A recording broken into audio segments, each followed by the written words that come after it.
Hey everyone, welcome back to Coast NHL podcast. I'm here with my man, Mr. Maverick, aka the Commissioner.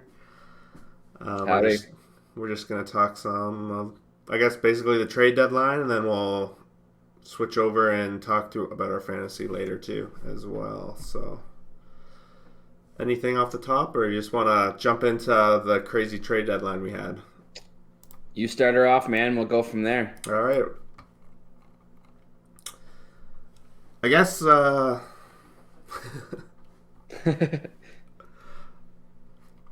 you want to talk about the trade deadline and the winners and the losers first? Start there as across the league, and then we can narrow things down from there. Yeah, I think so. All right. So give me your biggest winner of the trade deadline. I know you said you got quite a few of a list here, so Biggest is hard to classify because I will say two off the bat here yeah, for two completely different reasons. One winner I have is Ottawa, just because I think that they've gained a lot of picks and stuff to continue to build towards the future. They've got San Jose's pick in their back pocket, so they're probably going to end up with two picks in the top six, five or six.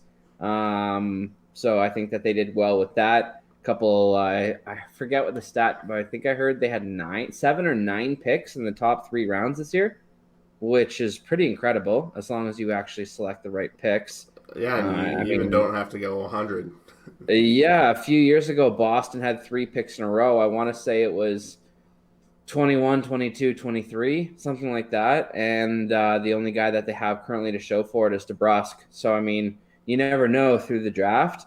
But I think that they, after kind of having a circus show around them last year, I think that things are starting to look good for them. And with Bobby Ryan coming back and Kachuk playing well, and some of these other kids, young kids, going to get some ice time down the stretch here. I think we're going to see some nice stories out of Ottawa down the stretch, and I think that the trade deadline was a win for them to start off that next chapter in Ottawa. What they do next with everything else is a different story or a different conversation entirely. But I would say that for that's one of my big winners.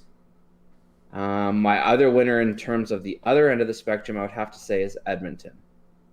I think that they got what they needed. It wasn't necessarily elite pickups, but it was secondary players that could play with some flexibility around your lineup, and they play with speed. So I think that they kind of filled a couple holes, and I don't think they're a very good team to play against, or a team that you really want to match up against in the playoffs. They got some nasty players on that team.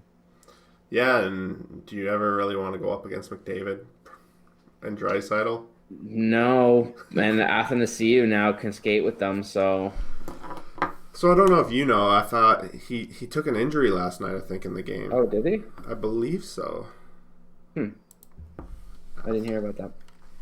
I'm not 100% sure actually. Full disclosure, I've taken a step back from hockey a little bit in the last few days. Ever since that debacle with the Leafs on the weekend versus Carolina, I kind of, how do I phrase it? I mean, I guess just like I said, I took a step back. I felt like it was almost too much emotionally. Yeah. And like I think it was Steve Dangle said in his podcast that he's kind of hitched his wagon to this right now. So he doesn't have a choice to watch it and do videos and stuff like that. The luxury for myself is I don't have that commitment of every game. Mm-hmm. So right now, there's other things I kind of am valuing with my time more than committing to the Leafs. When even in tonight's game versus Florida, 3 periods, 3 different games each period, and you just don't know what you're going to get. So I just don't know what I'm going to give in terms of commitments to watching the game. So that's fair. But I'm just that being said, I don't really know what's happened in the last week. I am more or less obsessed with watching all the games all the time. Because I don't know, I like gambling on it, so I try to find the edges in certain spots and so on forth and stuff like that. So I watched a bit of the Buffalo Colorado game. What was that, last night or the night before? think it was last last night. night. Yeah, Yeah, they I blew watched a that bit of one. that. Yeah, I watched it when it was close, and then they started kind of screwing it up, so I didn't.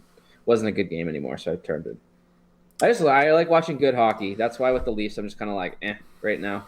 I'll go watch Yeah, something else if I'm gonna I watch hear you. hockey. And honestly, sometimes I feel like we start off, we're gonna talk about the trade deadline and stuff, but then it's just like, man, I don't know about you, if you have been listening to hockey, this is like the same conversations you've been hearing for the past little while. Like, sure, I don't know what I'm trying to say. Sometimes it gets repetitive. Some of these things, like, I don't know your take on the whole Zamboni thing. It lasted a bit too long for me, and now and here I am bringing it up. Yeah, I mean, I don't really want to dedicate too much time to it because I think Yeah, it's already been kind of overkilled. I think the bottom line of it is it's going to lead to some sort of rule change, yep, or at least rule of requirement where like said player isn't, above retirement age, and said player isn't barely amateur level. Like if you if the Leafs hadn't played as bad as they did, like quite honestly, I would have loved to see them just take their goalie out and played with six skaters because it wouldn't have mattered. It would have yeah, been more of a hilarious story and a joke about the Leafs team that like I think it was that they had seven shots. There's two that went in. There yep, was one that was a flip over the net. There was one from outside the blue line, and then there was a rebound. So like really they had two or three shots on him. So like who cares who was in there? Even if those two or three other ones went in, they still would have lost 6-4, 6-5. So yeah. like Yeah, I'm I with you. don't know. I think at the end of the day, it's really just going to come down to a rule change. And I thought it's pretty funny that Yeah. there's the bet I think I linked up to our group about Hmm. who the next emergency backup's going to be. And the heavy favorite is like an employee of of the team. So I Yeah. guess like there's thoughts going in that the next time there's an emergency goalie, is that it's going to be someone that is on their payroll of a team that they just have always there, Hmm. paying like whatever 60, 70,000, but he's like always But here's the there. thing you got to His think job is to about. be there as an emergency. Yeah, but here's the thing you got to think about is that there's obviously the rule restrictions for ages and stuff. But if you start at Mm-hmm. the top and if you consider NHL the best hockey, second tier would be whatever Europe or AHL, however you want to consider it, down to juniors, whatever. And then Yeah. there's the bar where it's like you're too young to play in whatever level. With the goalies, if you're number 220 down the list, you're probably signed tier two in Europe somewhere or in the QMJHL. Yep. Not the QMJHL, the ECHL, is what I meant to say. So like, where's the bar of employed versus unemployed in the sense of unemployed would be your quote unquote emergency goalie? Like, let's say you pay your emergency goalie $600,000. Is it legal to sign somebody who be like, I don't know, let me take a random example. Let's say Michael Hutchison gets called up in Colorado and gets destroyed. Next year, Hutchison doesn't get a single contract offer. Could the Leafs theoretically say, here's $500,000 or here's the same as a contract? You're a quote unquote emergency goalie and you're just there. Would that be possible? Like, is I that think the next so. step? I guess so. Yeah. But I'm sure the salaries would be much, much, much less.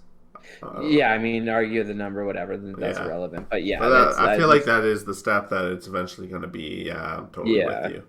yeah. So I'm starting to understand why team employee is a heavy favorite Hmm. on both. But would that be considered an A team employee, employee? yes, it would, because players are Okay. employees, aren't in theory?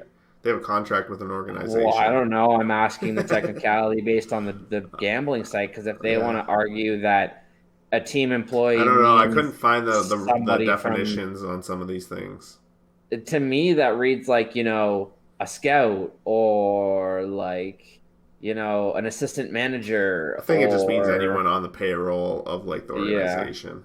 Yeah, that would That's make what I sense would then. hope it means, I You would guess. hope so, yeah, because that's kind of the way I looked at it when you sent it to me. I was like, This is a loser's bet.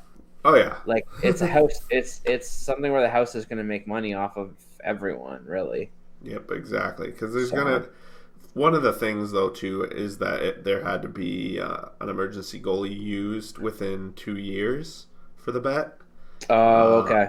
so, like, I think they've only had to use emergency goalies like a handful of times. I don't know how There's only often it been two happens. scenarios in the last X amount of years that they're talking Yeah, about on the radio today, and I they can said that remember there's only two other two ones. examples. There's the one in Chicago, Yeah, that's that the one. Delia guy, and then the Leafs or Carolina. Oh, I thought there was a time. It was in like Minnesota as like some guy named something Hackett that did it. I know Vancouver's done it because they had to call the guy from BC University of British Columbia to play Yeah, a night on it. It was either last year or the year before, so it's definitely happened. yeah, What I guess the other, but that case happened before the game, like before the puck dropped. yeah. Maybe that statistic was only guys who had to play more than a period or something like that. And it Yeah, wasn't just they had yeah, to like come in the for game already 7 minutes or started. Yeah, something. yeah. Yeah, Because might they have got a different qualification, but it was something yeah. along those lines. Okay, that's why. But That's kind of why when I said student was the second best option, like in terms of odds. That's mm-hmm, why I would have thought to place my bet on that. mm-hmm. If that's what it is included, then I'd say yeah, that's probably the smartest bet. But I'd be nervous about the technicalities. All right, I'm gonna go off and list. I've been dying to talk about these guys as one of my biggest winners Okay. of the trade deadline. I think you knew. Like I'm not. I was shocked you said Ottawa because that was gonna be one of my picks. Mm-hmm. So I had an emergency third pick, which you didn't say, which I was kind of surprised too. But maybe because you hate them. But for me, number one winner, it's maybe a little bit of homer, is the Golden Knights. They it started I for have them them. in my four Okay, winners. yeah, Yeah, I think they're an easy pick to at least have as a winner. they were Um, my number three. it all started for me with Alex Martinez, and Yeah. so that was a big pickup. He scores his first game. He's got I think almost a point a game for them since he picked they signed him, and then Mm-hmm. they went and dumped Cody Eakin, which was kind of hindering them. And at the time, we knew. Oh, well, I guess we didn't know, but we felt like Vegas was going to make a move when they dumped him because a big chunk of salary come off Who did they trade him to? Yeah. Winnipeg. Oh, And right. Winnipeg actually had him on second line center. He's from Winnipeg too, so Is he? Okay, yeah. so there's a bonus. That's what I heard anyway, so that makes sense. Yeah. Then they do the. I guess this was like. I don't know if it was closest to the deadline actually. So like this was like in the last hour before the deadline because I remember watching it where they picked up Leonard, which if you watched the Golden Knights the day before, which they gave I up. didn't, but I know where you're going. Yeah, Subban. I forget if it was 4 or 5. I'm pretty sure it was 5. They won. They won 6-5. Subban just looked. He looked real bad in that Yeah. night, and I know he's been looking rough pretty much anytime I've watched him this season. So I think Subban was unfortunately ruined because he was rushed to the NHL. He should have gone back another year, but he ran out of waiver time, and then teams just tried to keep him on their teams without losing him on waivers for nothing, and it kind of derailed his progression. evolution or progression. Yeah. It's never over for goalies though, because definitely at his age.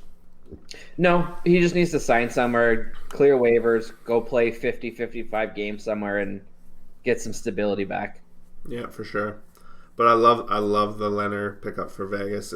Fleury has the experience of this kind of tandem going into playoffs before, and it was one of the biggest weaknesses for Vegas because this is going to just clear it up for Fleury to at least take games off because they've been working him for years now. Yeah. Yeah, I think that it's absolutely huge. Like if you want to classify the biggest winner based on one single move, Vegas, absolutely, Hmm. based on the Leonard pickup. Like he is not necessarily going to play a lot, or Yeah. you don't necessarily want him to be playing a lot. Hmm. But the security and the knowledge, or knowing that at any point you can throw one of two solid goalies back there, it's pretty fucking solid for them. Pretty big win.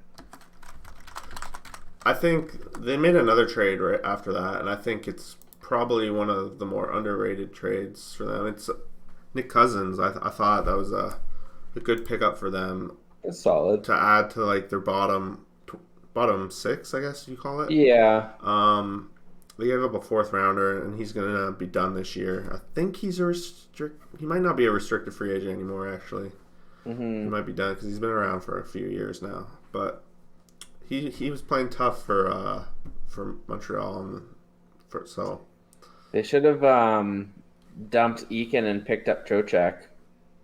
That would have been a nicer pickup for yeah. them. But what isn't his contract? So like Cousins is like $1 million. Yeah. Isn't Throwcheck wouldn't that have I'm been not the Leonard familiar with salary? Vegas's cap structure. It's I don't know. not great. Oh, It's okay. not great. They're Okay. right up against it. That's why they had to dump Eakin Oh, to okay. even to And even then bring have the Leonard Leafs in. eat money on the Yeah, Leonard trade. yeah, exactly. Forgot about that part. Yeah. My my number. Well, I had Ottawa number two, and then my Hmm. number three. Actually, who's your other pick that you said? Edmonton. Edmonton. I like that. This team was similar kind of things.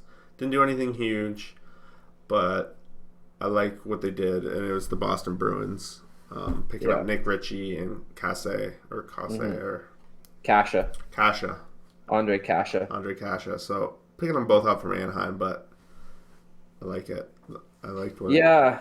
I kind of overlooked Boston a little bit. I looked at their roster today, their lineups. I'm still not super excited about the bottom of their lineup, but they've got their team built the way they play. If They there's any do. team out there that's built a certain way and they play the way they're built, it's probably Boston. No, for them. It's gonna come down to goaltending. Rask kind of struggled his last Hmm. outing, but every goalie has their struggles, and if they can pull it together, the playoffs are gonna be a whole nother beast, right?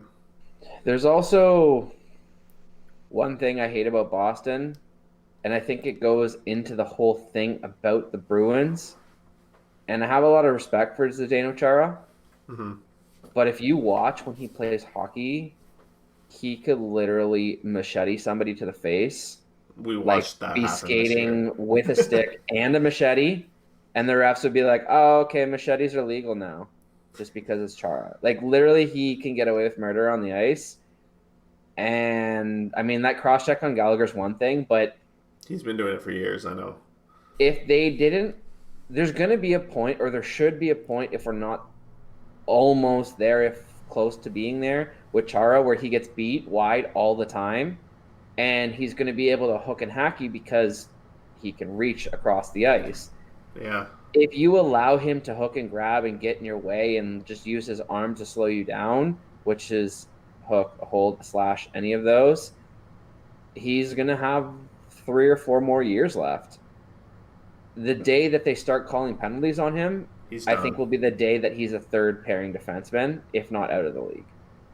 That might be in 3 years, but Yeah.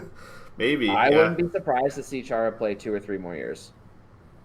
Isn't he The way the Bruins are 45? built right now, I don't think he's that old. I think he's 42, 43, Okay. 41, 41, 42. But like realistically, he's playing on the top pair right now with McAvoy. So I mean, if he's playing that right now, you could argue that he's got a year or two on the second pair and then a year or two on the third pair if he wants to, Maybe. because Yeah. of how he's built and how Boston plays. There's not many teams out there he could play, I think, effectively on, but the Bruins are one of them.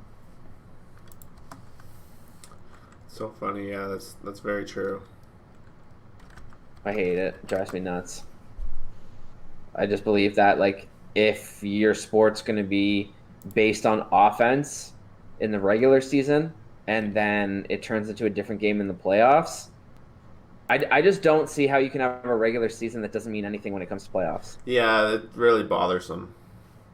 It's like play this way to get in the playoffs and then change and play this way to win. It's like Okay, well then maybe you should have like a regular season championship or something. With the real Like, rules. yeah, I don't know. It just kind of makes it less validated for me, if you will. Yeah, I think we talked about this before when it's try to explain hockey to that kind of rules to a new Hmm. fan that's never watched Hmm. before. They're not going to really understand, and then it gets no interest that way. No, Yeah, like yeah, we're bred to love this game because as kids, like it's just what we grew up with, right? yeah, yeah. Playing it on the street and Yep, yeah. on the ice. Yeah. Okay, Want to you go to said the you losers I or what? You do, want but you said you had one more winner. I'm kind of curious. to? It's not a big winner. It's just a small win, and I am only giving it for one small reason, and it's Buffalo. Okay. They've been chasing Simmons for 2 years. And Simmons has kind of just decided, I'd rather go here, I think, over Buffalo. But Buffalo's always been the second or third option, as far as I've heard. Yeah. So I call it a win because if they've been chasing him for 2 years, they finally bring him in.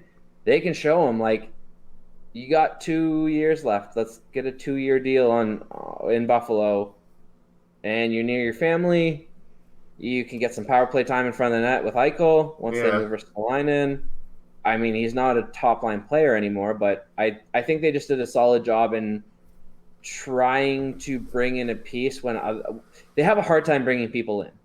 So they went out and essentially brought him in as Early, like a a scout.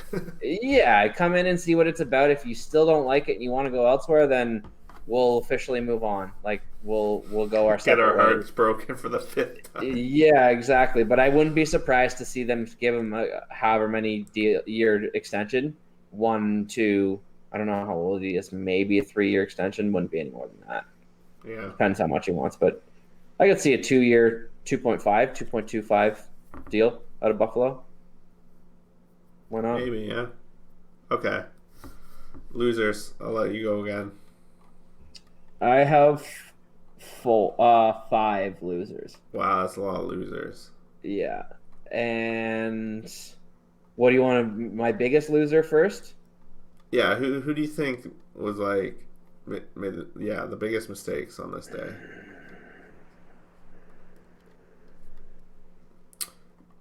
Let me go the other way. My smallest loser is Philly, just Okay. because they were rather quiet. I thought that maybe they wanted to tweak a little piece here and there, but they also are just kind of getting healthy right now too. So Yeah. I heard they wanted Simmons back too, which would have been a nice re-add for them because he's always kind of been a flyer, right? Yep.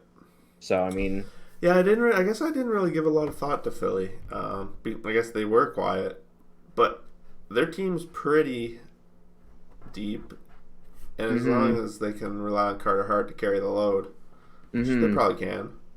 Bit of a young defense, but I just like I haven't watched many of their games. I haven't looked Hmm. at their lineup, so I mean maybe it's not fair for me to be making that judgment. But I just feel like after seeing Washington add a little bit and seeing Pittsburgh tinker, seeing Boston add, seeing Tampa add, if you're Philly, those are the four teams that are probably ahead of you that you want to try and bump out. Yeah, I'm sure there was something out there that would have made you a little bit better that would have only cost a second or a third or a fourth for a team that's that's a been good point. I rather didn't really think about prudent them. with picks and prospects lately. So Yeah, and I everyone, don't know. like you said, everyone around them did something to get Hmm. better. Yeah, including the Hurricanes went out and tried. Yeah, but they're still one of my losers, Yeah, actually. I'm gonna say that too.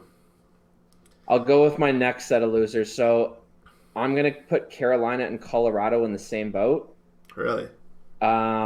Like I have no goalie question mark. Like I I think it's a miracle that Colorado's getting the goaltending they are with Francouz. Francouz. Yeah. Francouz was lent out at the ECHL level 2 years ago.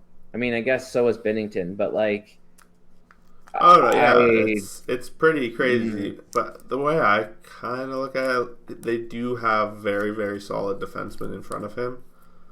they do, but do you really trust? Like, if we're ignoring the rest of the regular season, we're going to the playoffs.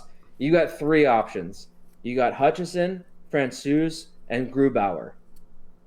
do you really feel confident that any of those three can carry you through a series when you're playing Colorado and probably St. Louis in the first 2 rounds? Yeah, like Or sorry, Dallas. Yeah. Dallas and St. Louis. I mean, No, I'm with you. I don't know. I I had don't know. Carolina in like for the same reason is the Yeah. goalie question mark. Like they and it's not like they were quiet. Like at least Colorado was like, okay, we're just gonna stand pat. We're suffering some injuries that Hmm. were like this was a window, but we still have tons of cap space. We still have Hmm. we don't have to go crazy and like we're still on track for what we're thinking. But then there's Carolina who went out and got they blew a lot of assets. They picked up Vatanen. They They picked picked up up two more defensemen. two more defensemen, and they picked up what's his face, Throwcheck, Go check. but no goalie. No. Like, And now they have, for what the coach referred to as the foreseeable future. So if there's 20 games left, let's say at least half of those. yeah, So half of the points left on the table are now left in, what's his name? Not Charlie Lindgren. Anton Forsberg and he starts with an N. Alex Nedeljkovic. Yeah, So I mean, Nedeljkovic's been huge for them in the minors, and they've wanted him to have seasoning. So maybe I haven't seen enough of him play. I've seen a few games. yeah. He's a really good goaltender at the AHL level. Maybe He they lost said, his first start against Dallas, so yeah. I mean, look what Shesterkin's done for the Rangers, right? So maybe they thought. I mean, look what Hart did. Maybe they're thinking the guy that they like. I don't believe in him that much, but maybe they think he can be the guy. And maybe they want to give him a run to see if they need to actually go address the goaltending legitimately in the offseason. I don't know. Yeah, it's gonna be interesting. If he's hot and Mrazek comes back, do you really go back to Mrazek anyway? I think they're all the same breed. Like they're all the same. Exactly. It's like flip a coin. I think right? if Carolina wants to take a legitimate step, like I don't think it's acceptable to just build your D the way they have and then just half-ass your goaltending. Because yeah, you could have the theory of it doesn't matter who's in net. You play the same team defense and make it easy on the goalie to make the saves they should be making. Mm-hmm. But if you put a good goaltender behind that, you're gonna only give up 2 or 3 goals a game. You'll basically be the new age New Jersey Devils. There's no team built like that, right? Yeah. Name me another team that has basically like 4 top pairing defensemen that just make it easy for the goalie. And again, maybe they think Nedeljkovic is the answer. I don't know. We'll have to see, but I don't think he is. He might be like a platoon or backup. He might be part of the solution. Like maybe they're going in a platoon in the future, and maybe he's one of those They've guys. been basically a platoon this season with Reimer.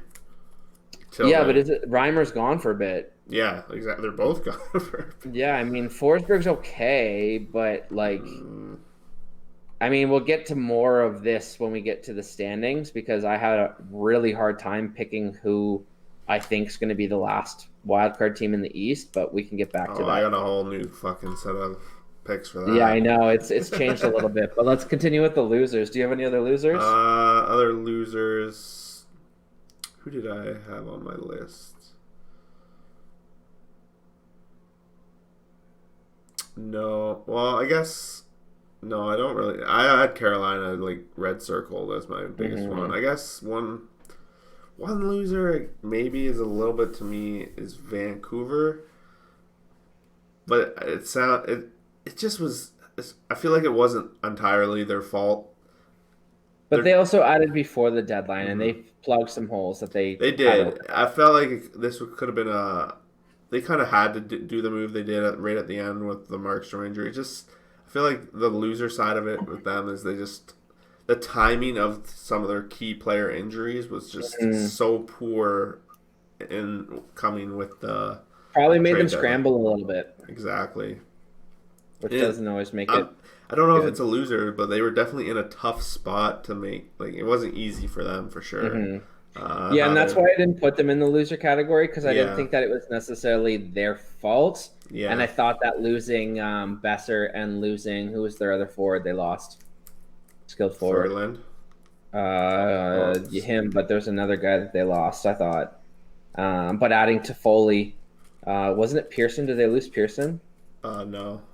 Okay, but either way, they plugged the Besser hole with Toffoli as best possible. Anyways, I mean they're not the same caliber player, but you No. could argue they're similar. But Toffoli's maybe a tier, maybe 2 tiers lower, but Yeah, similar-ish similar. type Yeah. player.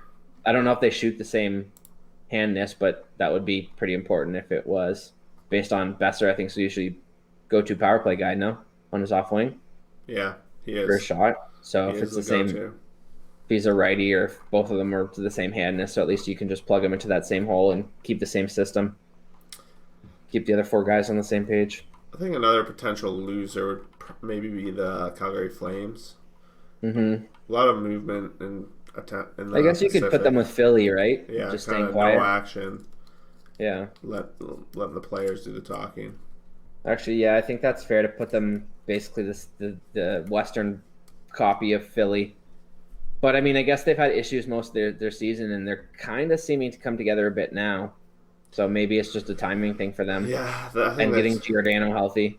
I think we need to check at least the standings because all of Hold this. on, I haven't even got to my two Oh, biggest losers yet. really? Okay, go ahead. Yeah, I so my like I said, I started with Philly because I just thought that they could have done more, but I'm not really gonna lash them too hard. Yeah, I thought Carolina and Colorado really need to shore up their goaltending to really give them legitimate shots at playoffs for Carolina and long run for Colorado.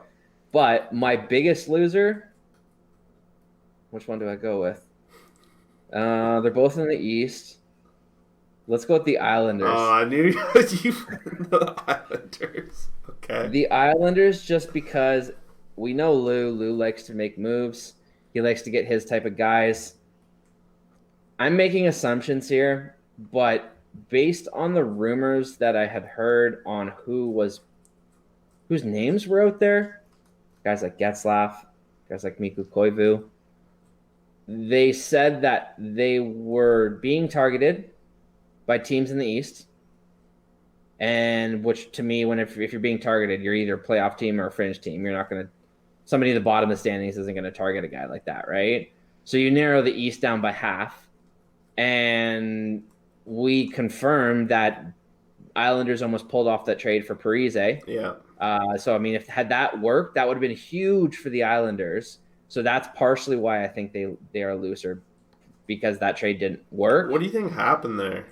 I don't know. I heard that the trade was talked about in this past summer, but Fenton wasn't really on board with it, and then it came back up again.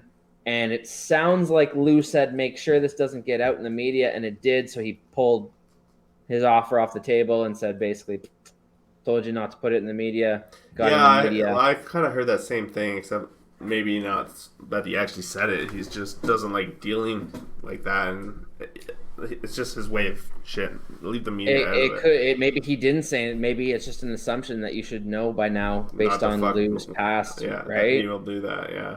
But my assumption on what I was getting at was with Getzlaf.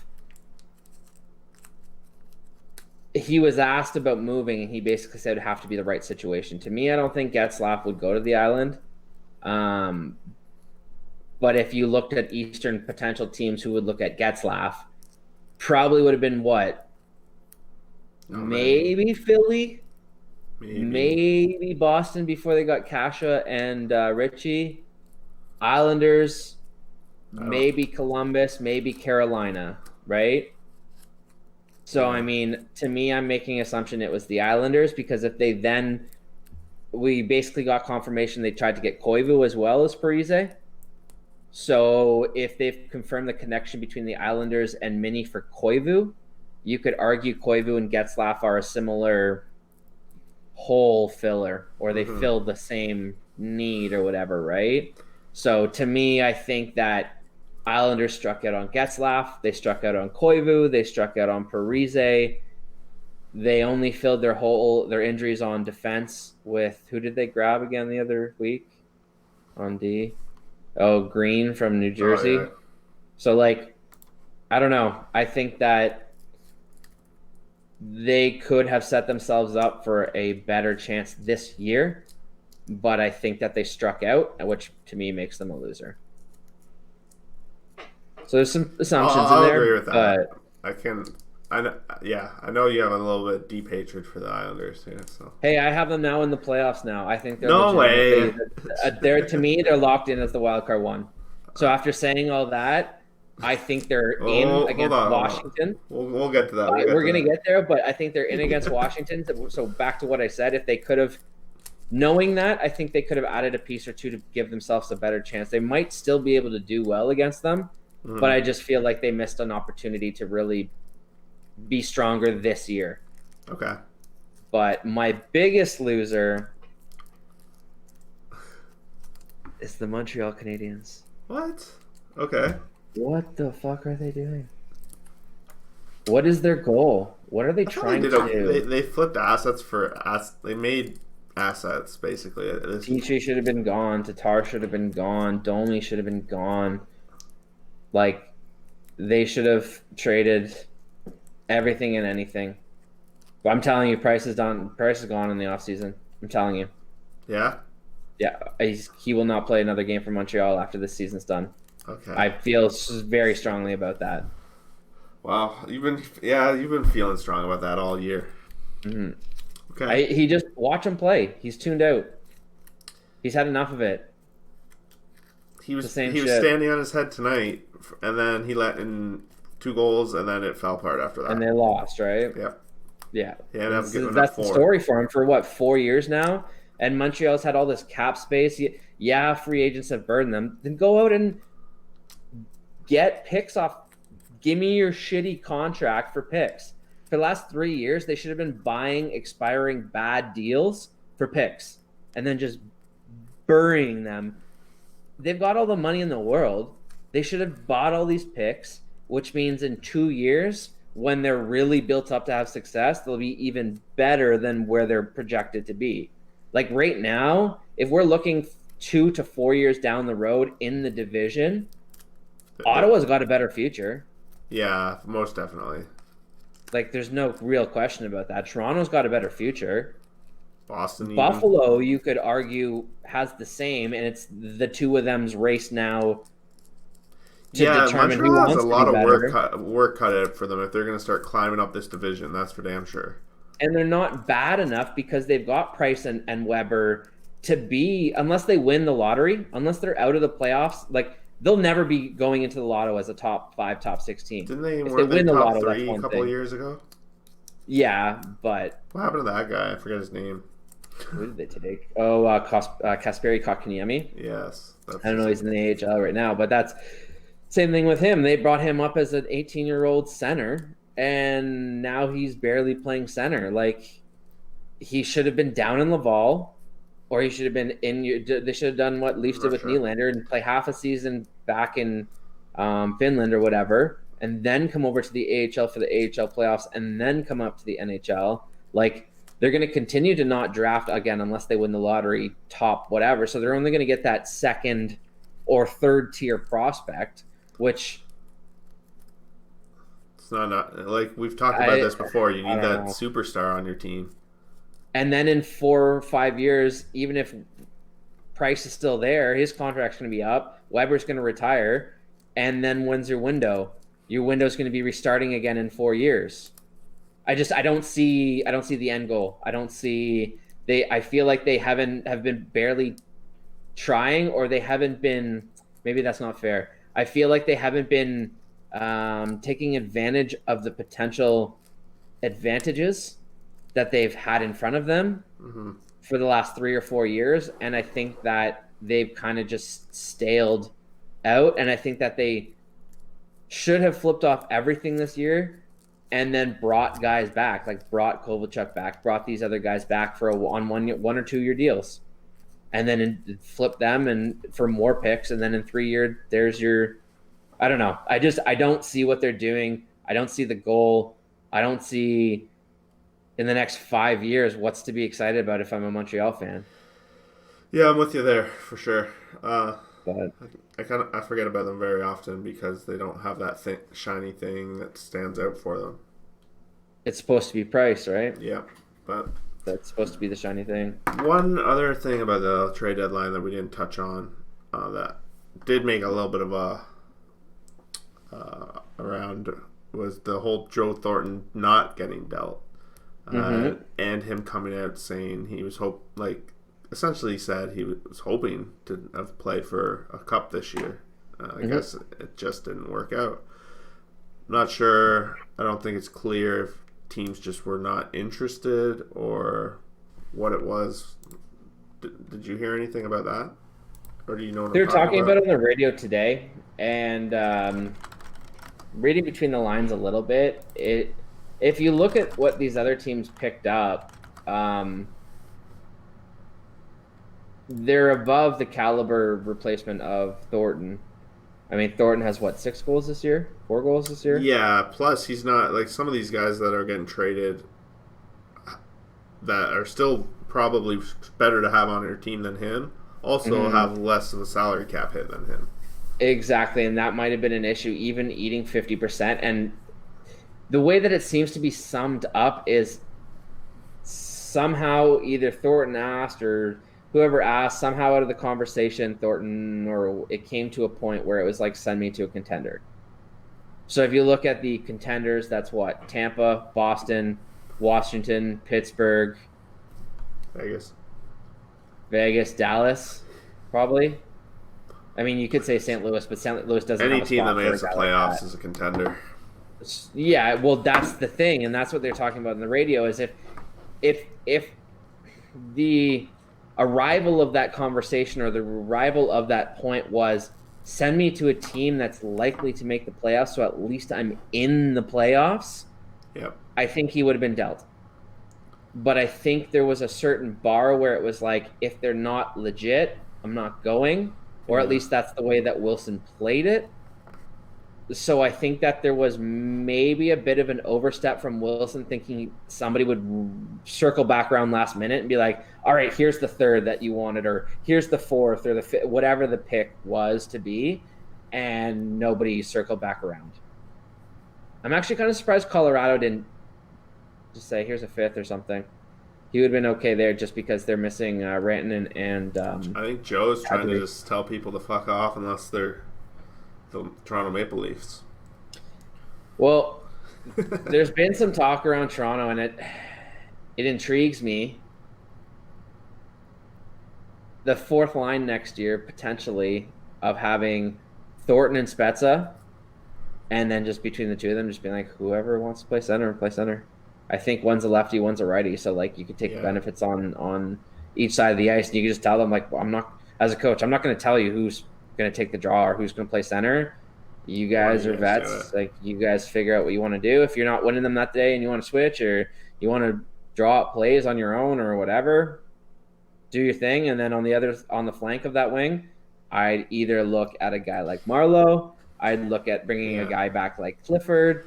I would go out and look at maybe anybody who's been bought out, or maybe somebody who's been left after the pile that's looking on that, instead of getting a 2 or 3 year deal, decides I'd rather get a 1-year deal. Like, Toronto is going to be an attractive team for people who get bought out or people who want to replenish the value. And I think Thornton would prefer to start the year in Toronto and then be like, okay, well, if it's not working out at the deadline, at least I can then go to a better team. Where, as opposed to going to Toronto and trying to be like the savior, or trying to be like, oh, it's Thornton, we're getting this premier Olympic like gold when we got medalist. Lindros and everyone was so happy. Yeah. So I mean, I actually do see Thornton in a Leafs uniform. I love the idea of that, and like with the whole idea of being offensive and everything, these guys might be like, you know what, the three of us could play on a line. Imagine Thornton, Marleau, and Spezza being like, let's all take, like, I keep wanting to say ELC contracts, but bare minimum contracts, veteran minimums, and just have fun playing with this type of coach that's all about offense and playing on the second power play and whatever. I think that could be an interesting situation. Could be. I mean, it's a bit of a pipe dream, but I think it would be an interesting situation for not only fans but the players themselves. Yeah. How often do you get an opportunity? It's kind of like it kind of have that feel of like pickup, where you got the young guns, kids zooming around, and then you also got the old farts playing. And you can't tell me that a Joe Thornton telling Mitch Marner, like, they're not at all the same player, but they're the same mental player, Yeah. I would say, or similar mental player. So I feel like Thornton could really Got him. help in that way. And I feel like Marlowe and Nylander are quite similar, but Okay, cool. could be interesting. It's gonna be. All right, you want to check out the standings? There's a couple Let's go teams to that we haven't standings. touched to that the standings will definitely make us talk about. Let's start in the West. All right. I've even started doing a lotto / draft order as well for the teams that are eliminated. Oh, okay. Yeah. Just like numbers, not who they're actually going to pick, right? I have the top 1, 2, 3, 4, 5, 6, 7, 8, 9, 10, 11 guys Oh, okay. on the board. And the way that I think they're going to go. We can go with that at the end if you want. As a quick preview. Okay. I won't go over it too long. All right, we're starting in the West. Yeah. So, okay. Do you want me to go first? Yeah. So do your Yeah. Go for it. So in the Central, I kind of see. So I see Colorado actually taking this division now. I know you don't feel strongly about Francouz. I just feel strongly about. I think the We're team like will. Francouz. What's that mean? Nothing. Okay. Yeah, so I see them being able. They got 2 games in hand and only 3 points. Oh, I shouldn't say only. They're 3 points back. So St. Louis, even though they, I guess I'm actually shocked to see that they've won 5 in a row. Oh wow. So yeah, I'm still gonna stick with that. They've both been on winning streaks, and Dallas. So those 3 are still gonna make it. And I'm going to say for Pacific, Vegas. Number 1, I actually dropped a hefty bet on Vegas to win the division right before their game yesterday. Nice. At pretty much even money, so that was. I think I like that one a lot. Second place, I am going to give it to. This is where it starts to get dicey. These teams are all. Yeah. But I'm gonna give it to Basically Edmonton. a toss up all over the West. Yeah, I'm gonna give it to Edmonton number 2, and I'm gonna have Vancouver number 3. Vancouver's kind of does worry me that Markstrom's out because he was having a Vezina candidate kind of season for them. So that does worry me a lot for them. Hopefully he's not out too long. Where it was a procedure, whatever that may be. I don't know. On his lower body. So after that, we're going to the wild card. I'm gonna have this is interesting here. I don't believe in Calgary. I just don't. I don't believe in their They're goaltending. hanging around though. They are hanging around, and every time I start believing on them, I've talked about this. Every time I start, They lose 5 in a row, and then you say screw them. And so I'm gonna keep saying screw them so that they can keep winning for our fellow Canadian teams. So I'm gonna say Nashville taking one of the wild card spots. And I'm gonna give the second one to Winnipeg, so I'm gonna go to a 5 Central team. You've dropped your Arizona and taken my Winnipeg, eh? Yeah, I've finally dropped Arizona out of the playoff picture. It only took 10 podcasts, but I've done it. I've abandoned hope funny how on our my standings Coyotes. are breaking down. we're you and I are flip flopping every week, at least at the bottom of the West. Yeah. Should I head for mine then? Yeah, let's hear it. Oh, so wait, I do want to talk about like Arizona been struggling. They need to go on a heater here because they have games on everyone, and they're the odd man looking in. So that's one team though that I actually I might be putting them in my. If I see a good week from them, I'm gonna put them in over Winnipeg. It's Minnesota. They've been steadily climbing, and they have games in hand, so they're within striking distance now. Two wins that they have on hand on people, and they're hopping up into the wild card. So yeah, well, I'm just saying, keep an eye on them. They're not out of it yet. Yeah, and that's what I was referring to earlier. And when I did my standings when I was watching the Leaf game earlier, and I found it way easier to do the standings 1 through 7 and Yeah. then leaving 8 blank and then being like, well, these are the teams that are going to fight Yeah. for it. Yeah, So, that's I a good mean, way that, to say it. yeah, that being said, I have, as I've also referred to, I almost want to like speak some series into existence because of certain matchups and whatever that I want to see and that I feel and whatever. So like, I don't care about the Central really, but I think St. Louis will win it. And I think that Dallas and Colorado will play. Mm-hmm. I don't know who's home and who's away. Probably be within 1.5, 2 Yeah. points anyways. Yep. So, I mean, whatever. It doesn't matter home and away, but I think that they'll end up playing each other. And then I think Vegas wins the Pacific. I agree. Edmonton comes in second, which to me, I would like to see Edmonton and Calgary line up. Yeah, I think well, that would be an everybody would amazing want to see series. that. Yeah, and like I don't necessarily believe in Calgary either, but like nobody's really taken that spot in the West and now that either. and Calgary is very similar to Vancouver now. With the fact that Vancouver used to have the edge with Markstrom, and with him out, that's exactly what I debated between. It was Calgary, Vancouver. I saw them pretty equal. Vancouver's got a couple key injuries. Yeah. So Calgary's missing Giordano, but I just feel like he's back soon, I'm pretty sure. Yeah, I just feel like Calgary has the higher likelihood over Vancouver to win a couple more games out of the remaining games based on the current information. Obviously that, a big name goes down to injury or something tomorrow that changes the game, but more so just because I want to see it than anything, I'm going to stick with Edmonton versus Calgary, which pushes Vancouver down to play Vegas because Vegas would be not as good as St. Louis. I think St. Louis will be the best team in the West, the highest seed. So that would leave Vegas versus Vancouver, which I think would be a pretty interesting series. And then St. Louis, I don't know who they'd play, but I'm starting to lean Nashville. Nashville's got 3 games in hand, and they're only 2 games back of the playoff spot. And they're in the Central as well, which they're not going to catch Dallas or Colorado.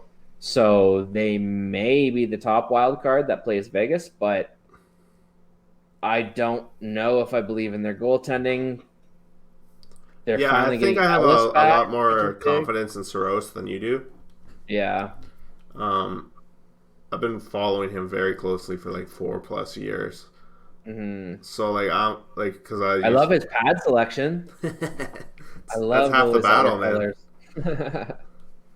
Well, most goalies believe that you want the advantage of the white pad so that shooters with that half a second think it's the net, and then they hit your pad, which I don't know. Maybe it's the difference of 3 goals in the season, which whatever. But yeah.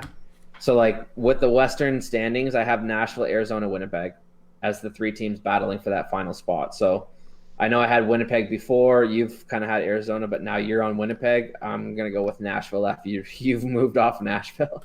No, I'm on Nashville. Nashville's taken 7th for me. Oh, okay. No, I've been on Nashville for 3 or 4 weeks now. And what, did you have Vancouver? No, you had Winnipeg and not Calgary in. Yeah, I haven't had Calgary in for a couple weeks now. They're kind of that team where they're battling for 8th. Like I hope they're in the playoffs when all the dust settles. Exactly, I do too as well. Mm-hmm. But I'm It'd be nice to see I want all Calgary these teams and in the Vancouver. playoffs. Yeah, and Winnipeg. Imagine all 4 of them. Yeah, like a mini playoff. They should have like a mini playoff of the wild card, right? Yeah, all Canadian teams. You want to slide to the East now? Yeah, let's do it. You want to kick things off on this side? I'll kick things off. Okay, so I think that Tampa's going to win. They'll be the best team in the East. Okay, really? I think that pushes Boston down to 2. I think Boston will be the second best team in the East. Mm-hmm. And they'll line up versus Toronto.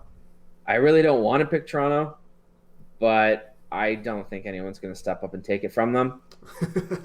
I think that their skill will just happen to get them through. And I think it's a joke that, what is it? They've got 76 points. They'd be a wild card either way, so right now. Well, if there wasn't the current setup, they're only 2 points back from dropping 6 spots.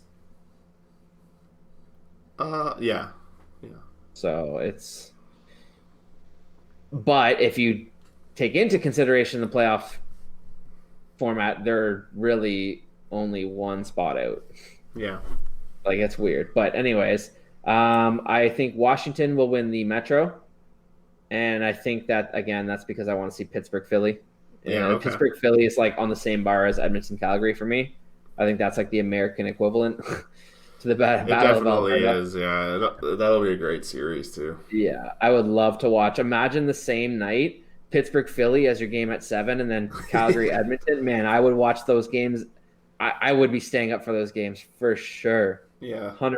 And But I think that just goes to show, like, that the way they have this playoff set up is kind of good for creating these kind of matchups, because that's the whole point of why they went to this division style.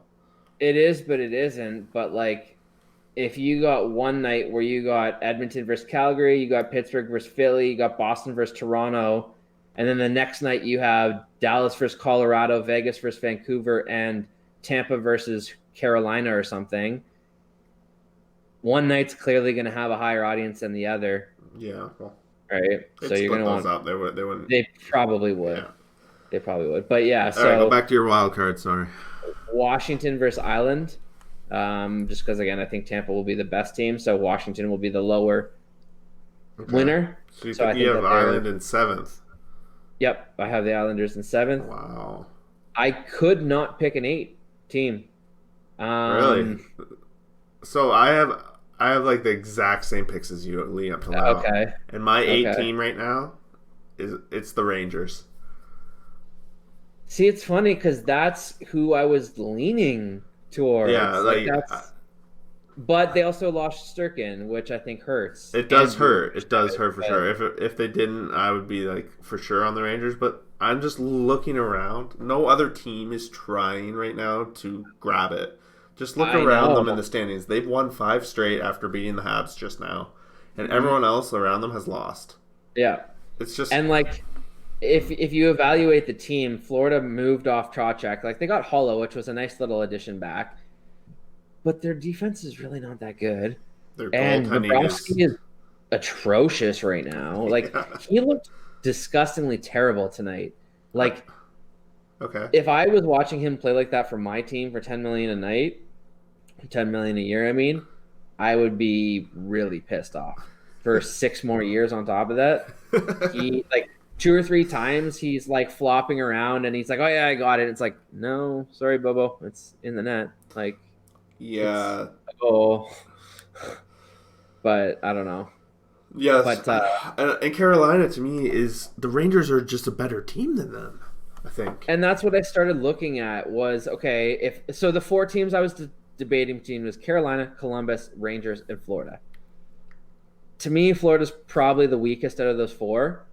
And then to me, Columbus just can't stay healthy. Yeah, Columbus is doomed. Like, I think they're doomed. They're playing their best hockey. They lost, what are they in their last 10? They're 1-4-5 in their last 10.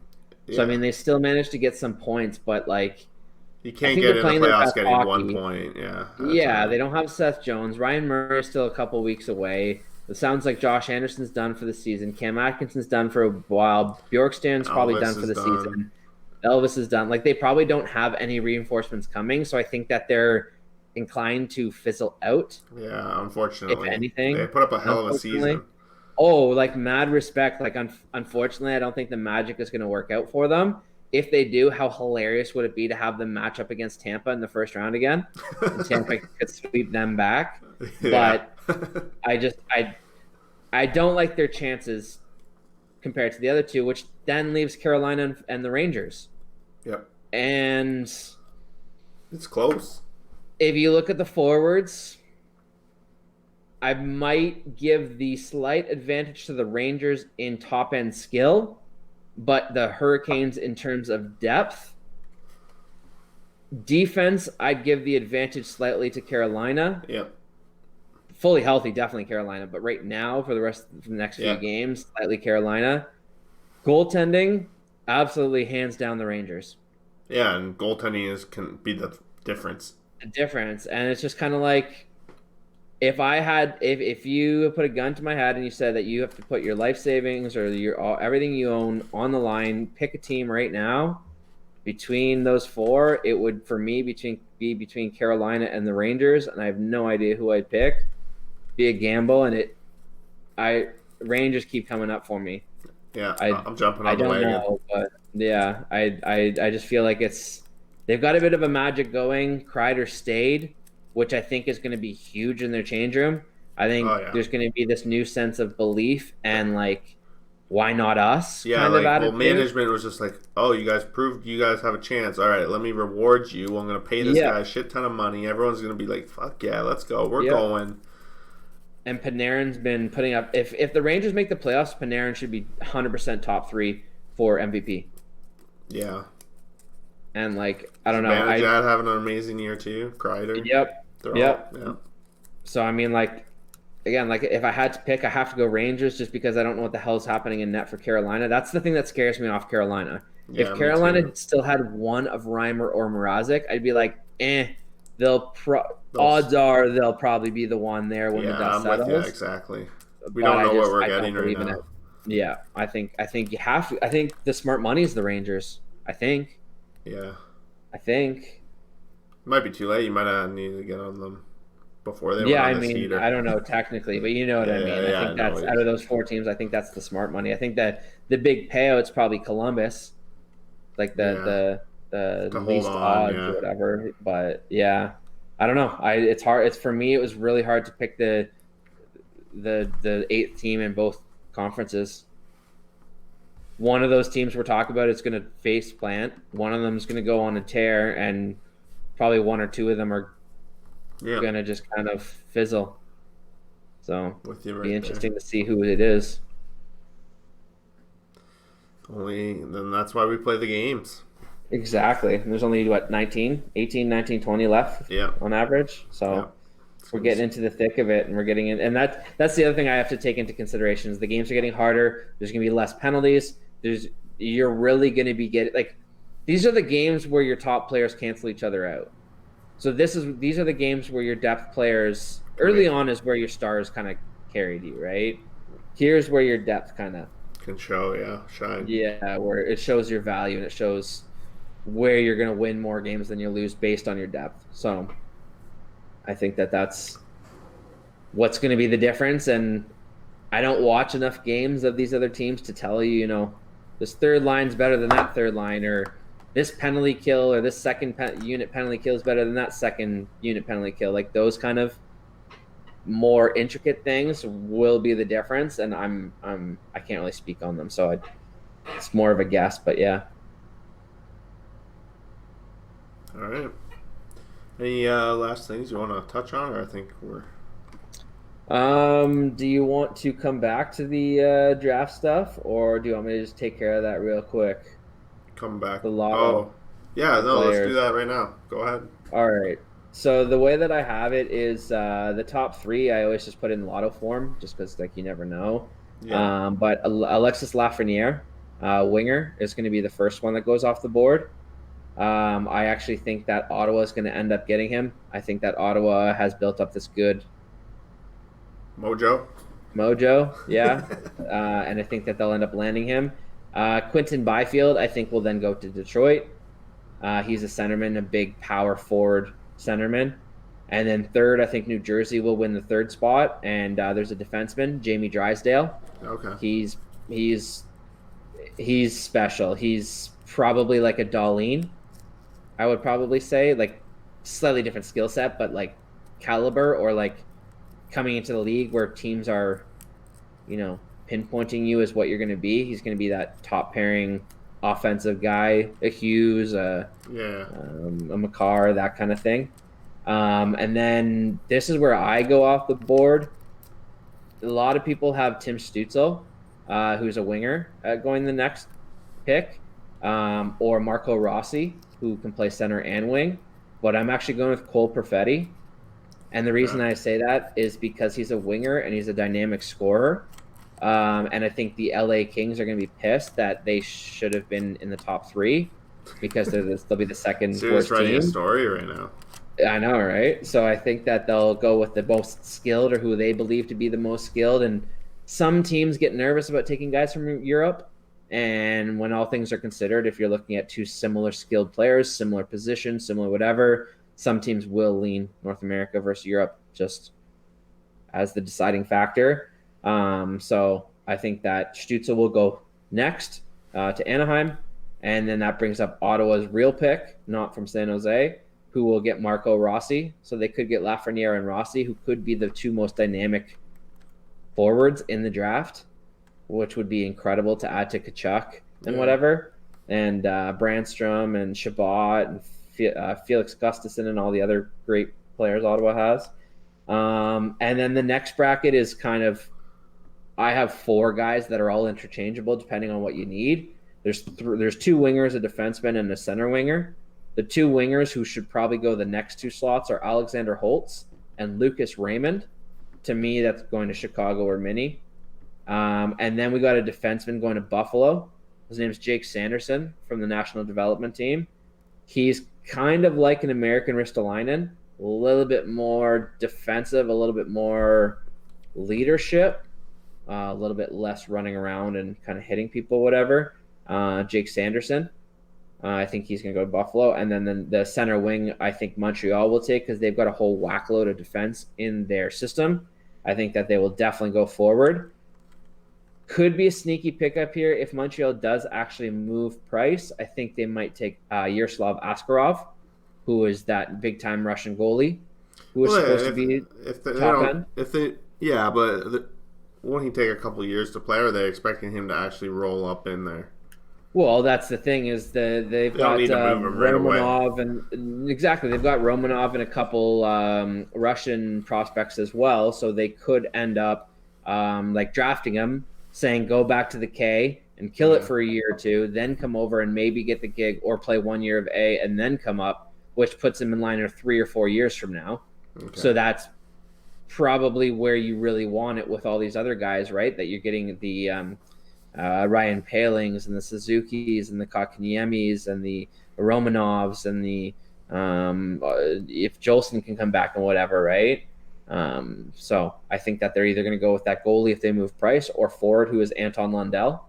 And then the next position is Yaroslav Askarov. So depending on Askarov could drop and drop and drop and drop just because you never know, right? Teams, certain teams don't want to spend it on goalies, or certain teams already have young goalies. Like the next team I had probably to draft is Florida, who has Bobrovsky on a 7-year deal, and they drafted Spencer Knight out of the U.S. National Development Team last year as well. And there's a lot of people who drool all over him. So like team like that, they're not going to take another goalie, right? Yeah. So you never know how far he's going to fall, but he could go anywhere from that 9 spot to probably no lower than 20. Somebody will probably trade up in the teens to take him. Okay. Probably. Don't know who, but someone. But yeah, I've looked further, but beyond that is where it kind of gets blurry. And I think the next 10 names can be the next 15 names could be interchangeable. So I kind of don't go further because what's the point? I'll do it today. I'll do it in 2 weeks. I'll do it in 4 weeks. I'll do it in 5 weeks. It will be different every time. Where do you get your information on these guys, like to stay up? I don't even know half those names, or let alone how they would play. Well, where I start is I usually follow Craig Button's list, or I get the draft magazine, the prospect magazine, basically, and I figure out like who the top picks are. And then through the year, when people, rise and fall, I kind of follow who's rising and falling for what reasons. So, like, for example, let's say somebody has a season-ending injury and he drops 5 positions. Well, I still don't necessarily consider him, the 5th overall pick. If it's a defenseman, let's say, and there's a team at the 3rd spot who's desperate for defensemen, he's going there, regardless of the injury that pushed him down a couple of spots kind of thing, right? So, like, I try to take all the information into consideration for where I tier them. Yeah. And then I start looking at video, or I start watching their games, or I start comparing skill sets, or I start reading draft profiles or stuff like that to get an idea of their game.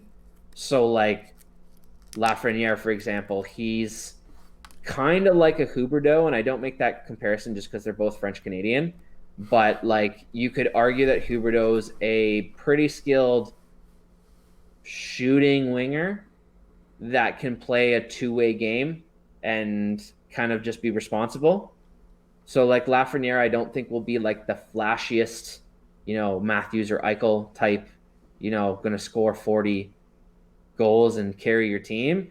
But he could be that guy that in partnership with another guy on his line could form one of the best lines in the league, if that makes any sense. No, for sure it does. Kind of So like how Bergeron is like a huge complementary piece to other people. Exactly. So like, I mean, it's easier to be a defensive center than a defensive winger and make the same impact or make as much of an impact. But I think that he's going to be, not that he's like a shutdown winger or anything, but like for what he lacks, like when I went off on the whole Matthews thing a couple weeks ago about how he scores goals and that's what he's good at. So he has other inefficiencies because he lacked spending the time on those inefficiencies because he spent it on scoring goals. It's the same thing here where he might not have that, ultimate goal scoring that makes him a 40-goal scorer, but he might be a 30-plus goal scorer that can make plays, makes your penalty kill and your 5-on-5 5 or 8 spots better in the league than where it was. So, and then I just look at like a lot of the thing for me is I ignore a lot of the short-term stuff. So, this guy has gone 10 games without scoring a point, or he lost, his centerman went down to a season-ending injury and he went 5 games without getting points. Like those things you can be like, okay, well, anyone can go through that, right? I try to look at it at who can have the highest potential in the perfect situation. Yeah. Like looking at Byfield, to me, Byfield's like the ultimate video game center. He's a physical shutdown two-way mean center that likes to go to the net. Like he's like a Hyman that actually can kick your butt and play center and kill penalties and everything. Like he's an ultimate piece, really. Yeah. And it would be devastating for the Atlantic to have him go play with Tkachuk. Tkachuk and Byfield would be a terrifying line combination. And then Drysdale. Like Drysdale, to me, a defenseman's probably not going to go higher than a winger that's that skilled, and then a center that's that much of an impact player, even though he could be one of the better players in the draft. So, and then I just go from there, and then, Gotcha. Center wingers are generally more valuable than wingers, depending. They usually have more of immediate impact. That's why. Like I said, sometimes North American guys are slightly more valuable than European guys, but some teams have better European scouting, so they actually lean the other way. Anaheim, like there's some teams that are not afraid to go that way. So so I mean, with my list, that's with the Tim Stützle, like he's German, and he played for the German national team. So it's like, okay, this guy played on all the power plays. He played in the best situations. Does that mean he's the best player, or is he just taking advantage of a little bit more ice time and a little bit more primal ice time and puck time? If you had 50 more shots on goal with 3 more goals, is that better or worse? Yeah. You could argue both, right? So there's always those little intricacies, but that's kind of how I break it down and look at it. I'm not always right, but I generally get the right tiers. Cool shit. Where it'll be more exciting once we know where people are going. Like exactly, drafting, yeah. So that would be better. And I'm excited to do the whole expansion Seattle thing, but it's too far. It's too far. It's too far, and I think I said it earlier in the podcast too. There's going to be at least half a dozen trades this offseason where you're like, what the fuck? Because these guys are going to move, and you're going to be like, I would have never even put that name in a trade rumor because I would have never expected it, just because these teams are trying to get ready for the expansion draft. Like they're going to try and set themselves up so they don't get screwed. Yeah, makes sense. But be fun to talk about that in the summer. Something, yeah. It's all they'll be able to talk about in the summer. Yeah. It'll be fun to do. And then all the potential jerseys. I hope the name comes. Isn't the name being announced soon?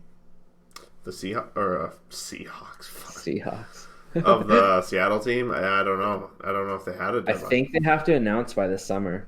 Okay, so we still got months. But, yeah. Months of speculation. All right, you want to switch over to... Do some fantasy talk? All right. Let's do that.